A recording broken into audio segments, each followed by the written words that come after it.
You slept for 8 hours. You slept on time. So why do you wake up feeling like you've just been hit by a truck?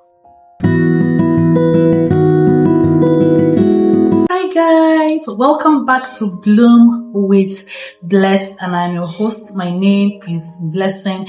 If this is your first time seeing my video, kindly subscribe because I talk about realistic conversations and general wellness over here. And today's topic is, even after sleeping for 8 hours, you still wake up feeling tired. Please do well to watch to the end because I'm going to be giving you reasons why you still wake up feeling tired even after sleeping for 8 hours. If you click this video, you're probably as confused as I was because everyone keeps saying, sleep for 8 hours, sleep for 8 hours, it's good for the brain, it's good for the body, it's good for your health. And then you go ahead to sleep for 8 hours. And then when you wake up, it feels as though you've been hit by a truck. I'm just here to tell you guys that it's not just about the hours that matters. In this video, I'm going to list the reasons why you sleep for 8 hours and still wake up tired. The first reason is quantity over quality. It's not just about how long you sleep, but how well you sleep. You could go to bed, you're tossing, you're waking up, having weird dreams, in between those 8 hours, you're not having a good sleep. When you go to bed there's something your body does while you are asleep. Your body basically repairs itself, and then your brain, the first stage is that your body repairs itself when you're asleep, and then your brain also does a kind of maintenance when you're asleep. But when you don't get enough of these stages, that's your body repairing itself and your brain doing its maintenance because you keep waking up because of weird dreams, or you keep waking up, or you keep tossing and tossing on bed without allowing your body to fully process these stages, of course you're going to wake up tired. Of course you're going to wake up like something hits you up. You understand? Of course you're going to wake up feeling like a zombie all day. The second one, your room is actually not sleep friendly. Sometimes the heat from your room may actually interrupt your sleep, because when you're sleeping and you're sweating so much, you're not going to have a good sleep, trust me. So try as much as possible to make your room well ventilated. Switch on the fans, switch on the ACs. It helps you to have, good sleep. Light as well. If your room is filled with different bulbs, different colors of bulbs, and it's time for you to sleep, kindly switch it off. Whatever kind of lights can actually determine if you're going to sleep well or not. Even the light from your phone chargers or the extension sockets can make you to have a very terrible sleep. So try as much as possible to off all lights, limit all kind of lights in your bedroom when you want to sleep. The bed in your bedroom can actually determine if you're going to have a good sleep or a bad sleep. Your pillows as well. When last did you change your pillows? If you have strong pillows, this kind of pillows that when you sleep and wake up, the side of your neck here will be hurting you, your back, your waist. Or if you're sleeping in the kind of bed that the middle of the bed has gone inside, so when you lay down to sleep, it kind of pushes you inside the more, and when you wake up, you find out that your waist and back hurts a lot. So these are the kind of stuff and things that makes you to have a bad sleep. Even after sleeping for 8 hours, you wake up feeling tired, you wake up feeling so disturbed, feeling like a zombie basically. So yeah. Also, noise. Try as much as possible to avoid noise. So if your TV is on in your bedroom, switch it off. Some people say, I like to sleep with noise. Sometimes noise actually affects the stages of brain maintenance when sleeping at night, because subconsciously that noise affects you and you wake up feeling tired. The third reason is that you are on your phone before bed.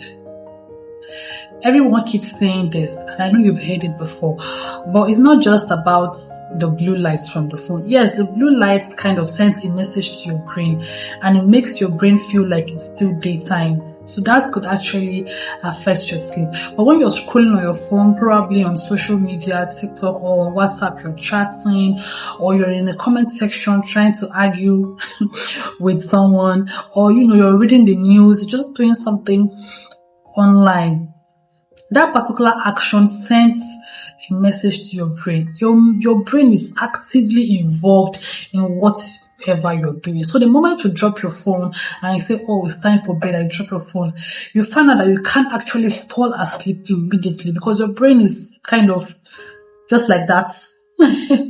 Just like that. You just want us to go to bed just like that. After making me to be this active, after engaging me in all these things you've been doing, I just want me to shut down. Like, just want me to send, you understand? So it's always good to set aside your phone for about 30 minutes before going to bed. Don't press your phones. Try to, let your phone be, right, for at least 30 minutes before going to bed, and you're going to have an amazing sleep. The reason why the blue light actually, sends a message to your brain, telling your brain that you are still active, it sends the blue light from your phone actually sends a message to your brain, and then your brain stops producing melatonin, which is the hormones that make you fall asleep. So whenever you're on your phone and you're pressing your phone, you're on your phone doing, whatever, your brain is kind of telling your body that it's not time to sleep. So it retrieves the hormones that makes you fall asleep. So always make sure that your phone is kind of far away from you. Keep your phones aside for about 30 minutes and you fall asleep pretty fast. The fourth thing is, what do you actually eat before going to bed? When you eat heavy meals before going to bed, it will deter you from sleeping. When you take caffeine before going to bed, one thing that caffeine does is that it stays in your body for at least 6 hours. So when you take something like, for instance, coffee by 4 p.m., you are still going to be maybe around 10 p.m. when you want to go to bed. You find out that it's kind of difficult for you to go to bed, right? Because caffeine kind of makes you delays you from falling asleep. So try as much as possible to avoid taking caffeine before going to bed. Try as much as possible to avoid eating heavy meals before going to bed. By 7 p.m. you should be done with anything with dinner. So from 9-10 you'll be able to have your sleep. So eat before 7 o'clock as your dinner. You're going to sleep well. And also alcohol. You would think that when you take alcohol, it's going to make you sleep better, but what alcohol does is that it just makes you feel uncomfortable. It's not giving you that deep sleep that will enable your body to repair itself. It's not giving you that deep sleep that will enable your brain to perform some maintenance, right? So you're just unconscious, but you're not actually having a deep sleep. That stage of sleep is called REM sleep. You're not actually having that REM sleep. So when you wake up, you still feel tired, and that's why when you see people that were drunk before sleeping, they wake up having light head, they wake up feeling very tired even after sleeping for a very long time. It's because your brain and your body did not do any work while you were, in quotes, sleeping. So avoid alcohol as much as possible. It's going to help fix your sleep pretty much easier and better. When you're stressed or anxious, it actually disturbs your sleep. So try as much as possible to, relieve yourself of stress, relieve yourself of feeling anxious, and just sleep. You're going to have a peaceful sleep. Some people, when they want to travel, they become anxious that they end up not even sleeping throughout that night. When they're on their way to where they are going to, that's when they fall asleep and have, right? So try not to stress yourself so much, try not to be anxious, and you sleep well. Sleep early, set your phones aside, you're going to be able to hit that 8-hour track, and not just about the 8 hour, you're actually going to sleep good and you're going to wake up good. So things to do when you're not having, a good sleep. Avoid alcohol, avoid caffeine. Make sure your bedroom is conducive to have good sleep, for you to have a good sleep. Change your foam, your mattress. If your mattress is too strong, too soft, change it. Your pillow is too strong, change it. Whatever thing that is stressing you out, you can just write them out before going to bed and, just try to forget about it. And if you can't, say a word of prayers, then you sleep. All these are going to help fix your sleep. All these are going to help you sleep well. You're going to wake up energized. You're going to wake up ready to hit the road for the next day. That's it. Now, people tell you, just sleep. You are tired, to tell you to sleep. You're frustrated, to tell you to sleep. Do this, to tell you to sleep. I believe that after watching this video, you will understand that it's not just about sleeping, but how you sleep, the process, and the things you do before going to sleep. Right? So let me know in the comments. And one thing I want you to know is you don't have to do all this at once. You can always start from the first, then move to the second, the third, the fourth, and before you know it, you're already, doing all these things effortlessly.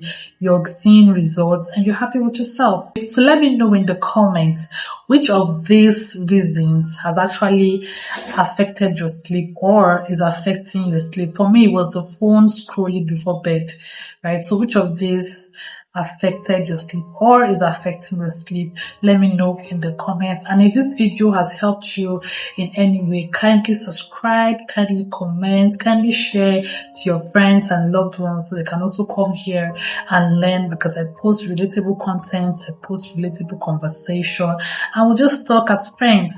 See you next time in my next video. Mwah.